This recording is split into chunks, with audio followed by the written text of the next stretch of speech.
अपना ध्यान सम्मुख विराजमान श्री श्री 108 श्री परमहंस महान विभूतियों की ओर लगाते हुए और अपनी मुख रसना को पवित्र करने हेतु एक बार ऊंची और मीठे स्वर में बोलिए जयकारा बोल मेरे श्री गुरु महाराज की जय। बोलो साचे दरबार की जय। बोलो श्री सतगुरुदेव भगवान की जय।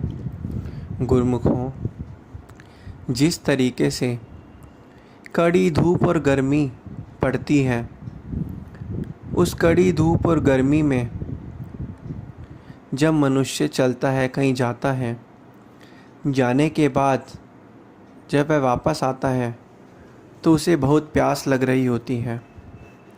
उस समय अगर उस मनुष्य को कोई ठंडा पानी पिला देता है तो वह हमेशा उसे दुआएं देता है, उसका धन्यवाद करता है। इसी प्रकार इस घोर कलयुग में संतों महापुरुषों ने हमारी आत्मा को ठंडक प्रदान करने के लिए सत्संग बनाया है। सत्संग क्या चीज़ है? सत्संग में जाने से हमारी आत्मा को ठंडक मिलती है, मन को शांति मिलती है, अपने आप का ज्ञान होता है, अपने आप के बारे में पता चलता है। और सभी मनुष्य सत्संग में जाकर अच्छी चीज़ें जो ग्रहण करते हैं। सत्संग में जाने से मनुष्य को विवेक मिलता है। गुरु की आज्ञा और मौज क्या है कि नित्य प्रति सत्संग को श्रवण करना, क्योंकि इस घोर कलयुग में सत्संग एक ऐसी चीज़ है जो जीव को काम, क्रोध, लोभ, मोह, अहंकार, तृष्णा, द्वेष आदि सभी चीज़ों से बचा सकती है। और इस दुनिया में ऐसी कोई भी चीज़ नहीं है जो मनुष्य को इन विकारों से बचा पाए। आज के इस घोर कलयुग में सत्संग ही एक महान जो है दवा है मनुष्य की। जो संत महापुरुष लगातार अपने तन पर अनेकों कष्टों को सहन करके मनुष्य को प्रदान करते जा रहे हैं। सत्संग की धारा गंगा रोज बहती जा रही है। सत्संग में जाने से क्या होता है? मनुष्य के विचारों में परिवर्तन आता है। जो मनुष्य का मन पूरे दिन संसार में रहकर इधर उधर भटकता रहता है, वो सत्संग में आकर शांत हो जाता है और अपने प्रभु के चरणों में लग जाता है। ज़्यादातर देखा जाता है कि कुछ लोग गुरु की आज्ञा में नहीं चलते, वो मन के ख्यालों से काम कर रहे हैं। वो कहते तो हैं कि हम ऊपर से भगत हैं, लेकिन अंदर से वो गुरु की आज्ञा और मौज में नहीं चलते। तो यह गलत है। आज की जो पीढ़ी है वो क्या कर रही है? बच्चा, जवान, जितने भी लोग हैं ऐशो आराम में अपनी ज़िंदगी और समय को बर्बाद करते जा रहे हैं। कहा जाता है कि जो जवानी है वही प्रभु की याद दिलाती है, और जिसने जवानी में ही प्रभु की भक्ति करी, सेवा सुमिरन किया, वो सबसे उत्तम चीज़ है। क्योंकि जो शुरू से ही परमपिता परमात्मा की बंदगी में, भजन अभ्यास में बचपन से ही लग जाता है और अंत समय तक जब वो भक्ति करता रहता है, तो उसकी जो भक्ति है उसे अव्वल दर्जे की भक्ति कहा जाता है। संत महापुरुष तो यही फरमाते हैं कि अपने इस समय को, कीमती समय को आप इस्तेमाल भजन सुमरन भक्ति परमारथ में करो। क्योंकि गुरुमुखों, सभी लोगों को पता है कि हमारे पास धन कितना है, लेकिन किसी भी गुरुमुख को, लोगों को यह नहीं पता कि हमारे पास समय कितना है। सभी लोगों को इतना तो पता ही है कि हमारे पास धन दौलत कितनी है, लेकिन किसी को यह नहीं पता कि हमारे पास समय कितना है। और आजकल की युवा जो पीढ़ी है, उनको देखा जाए वो क्या क्या चीज़ें कर रहे हैं। अपना समय को ऐशो इशरत के सामानों में बर्बाद कर रहे हैं। मोह ममता माया के बंधनों में, विकारों में, काम क्रोध लोभ मोह अहंकारों में बर्बाद कर रहे हैं। खान पान उनका अच्छा ही नहीं है। तो क्या चीज़ करी जाए? तभी तो सुना जाता है कि गुरु को तो सब मानते हैं, लेकिन गुरु की तो कोई कोई मानता है। सभी लोग सोचते हैं कि हमने गुरु ने आज्ञा करी तो हम ये चीज़ नहीं मानेंगे। कुछ चीज़ों के क्षण भंगुर के सुख के लिए हम उनकी आज्ञा को काट देते हैं और बाद में फिर पछताते हैं।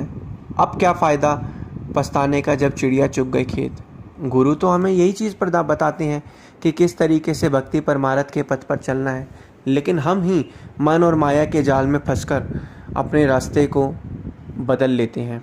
गुरुमुखों, जिस तरीके से एक आदमी जंगल के अंदर जाता है, जंगल के अंदर जाते जाते वह घने जंगल के अंदर पहुंच जाता है। पहुंचने के बाद उसे पता चलता है कि उसे कोई रास्ते में मिलता ही नहीं है। तो नहीं मिलता तो ऐसे करके आगे जंगल गहरा होता है, जंगल के अंदर जंगली जानवर भी होते हैं, जंगल के अंदर दलदल भी होता है। तो क्या होगा, वो जंगल के अंदर दलदल में फंस जाएगा, या तो जंगली जानवर उसे नोच के खा जाएंगे।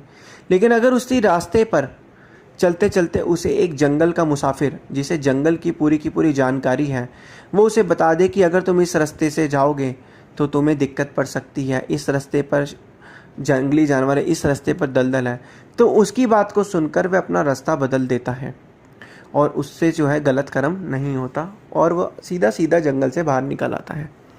लेकिन देखा जाए इसी प्रकार मनुष्य को भी जो मन का कांटा कैसे बदलता है सत्संग को श्रवण करने से। जो मनुष्य सत्संग में जाते हैं उनको सही और गलत का, सत्य और असत्य का ज्ञान हो जाता है, परख हो जाती है। जब भी वो कोई गलत कर्म करने लगते हैं तो उनके मन से पहली आवाज़ आत्मा की आ जाती है कि नहीं, यह कर्म गलत है, यह कर्म करेंगे तो इससे हमें ही दिक्कत पड़ेगी और यह कर्म को करने से हमारे श्री सद्गुरुदेव महाराज जी कि हम प्रसन्नता के पात्र नहीं बन पाएंगे। इसलिए गुरुमुखों, जो सतगुरु की आज्ञा और जो सत्संग रूपी गंगा है वो हमें बुरे कर्मों से बचाती है। आम संसारी लोग जिनके ऊपर माया और मन का जो आवरण चढ़ा हुआ है, उन्हें सही और गलत की परख ही नहीं है, क्योंकि उनके अंदर बचपन से ही जो बीज डला है वो गलत बीज डला है। उन्हें अपने उस बीज की पता ही नहीं है कि हम क्या कर रहे हैं, हम क्या नहीं कर रहे। उन्हें तो बस ऐशो इश्शत आराम के सामान मिल जाए, धन दौलत मिल जाए और ज़िंदगी सही चलती रहे। अंत में तो यही होगा कि खाली हाथ आए थे और खाली हाथ इस दुनिया से चले जाएंगे। उनको तो यही मतलब देखा जाए चीज़ें सच लग रही हैं, लेकिन नहीं गुरुमुखों, हम जैसे और आप जैसे गुरुमुखों को यह सत्य का परख है कि क्या चीज़ सत्य है, क्या चीज़ झूठी है। लेकिन हमें करना क्या है, हमें सत्य वस्तु की खोज करनी है, हमें परमपिता परमात्मा का दर्शन दीदार करना है। उनकी आगे और मौज में चलेंगे तभी हमारा फ़ायदा है, वरना फिर क्या होगा। आप खुद ही अनुभव करिए कि गुरु दरबार के से जुड़ने से पहले हम क्या थे और आज जुड़ने के बाद हम क्या हैं। क्या चीज़ है ये मन और माया और काल और माया के जो जंगल में हमें हमेशा फंसाता रहेगा और हम इसमें फंसते रहेंगे। और ये अभी नहीं, हम अब पहले भी फंसते थे, आज भी फंसते हैं और आगे भी, इसमें कोई शक नहीं, हम आगे भी फंसते रहेंगे। लेकिन वक़्त के संतों महापुरुषों की चरण शरण मिल जाना और उनका हमारी ज़िंदगी में आ जाना और हमारे रास्ते को उस मुसाफिर, जंगल के मुसाफिर की तरह बदल देना, ये गुरुमुखों भाग्यों की निशानी है। तो इसलिए अब क्या करना है, पांचों नियम की पालना करनी है, भजन अभ्यास करना है जो हमारे संतों महापुरुषों ने वचन फरमाए हैं, और उनकी आज्ञा और मौज में चलना है। बोलो जयकारा बोल मेरे श्री गुरु महाराज की जय। बोलो श्री सतगुरुदेव भगवान की जय।